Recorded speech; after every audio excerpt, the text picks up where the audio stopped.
Daily current news में अभी की खबर है, माजुली मुखौटे को मिला जीआई टैग। हाल ही में असम में पारंपरिक माजुली मुखौटे और माजुली पांडुलिपि पेंटिंग को भौगोलिक संकेत यानी जीआई टैग दिया गया। चलिए अब जानते हैं माजुली मास्क या माजुली मुखौटे के बारे में।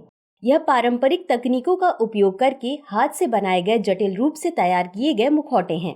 इनका उपयोग परंपरागत रूप से नव वैष्णव परंपरा के तहत भक्ति संदेशों के साथ नाटकीय प्रदर्शन में पात्रों को चित्रित करने के लिए किया जाता है। इसे 15वीं से 16वीं शताब्दी के सुधारक संत श्रीमंत शंकरदेव द्वारा शुरू किया गया था।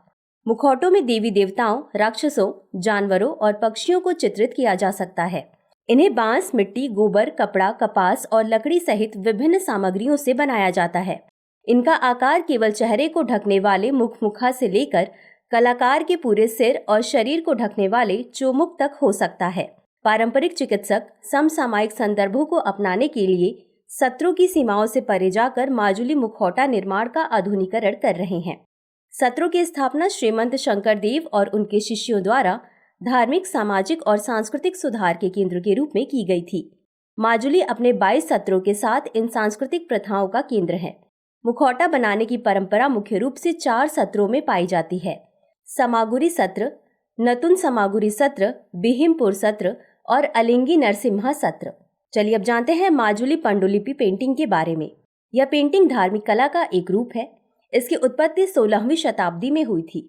इसे घर में बनी स्याही का उपयोग करके सांची पट या सांची या अगर पेड़ की छाल से बनी पांडुलिपियों पर बनाई गई थी।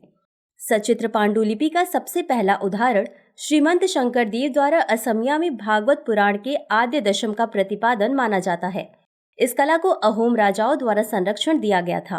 माजुली के हर सत्र में इसका अभ्यास जारी है। चलिए अब देखते हैं अंत में आज के अभ्यास प्रश्न को। माजुली मुखौटे के बारे में निम्नलिखित कथनों पर विचार कीजिए। 1. इसे संत श्रीमंत शंकरदेव द्वारा शुरू किया गया था। 2. मुखौटों में सिर्फ देवी देवताओं को चित्रित किया जाता है। 3. इन्हें बांस, मिट्टी, गोबर, कपड़ा जैसे विभिन्न सामग्रियों से बनाया जाता है।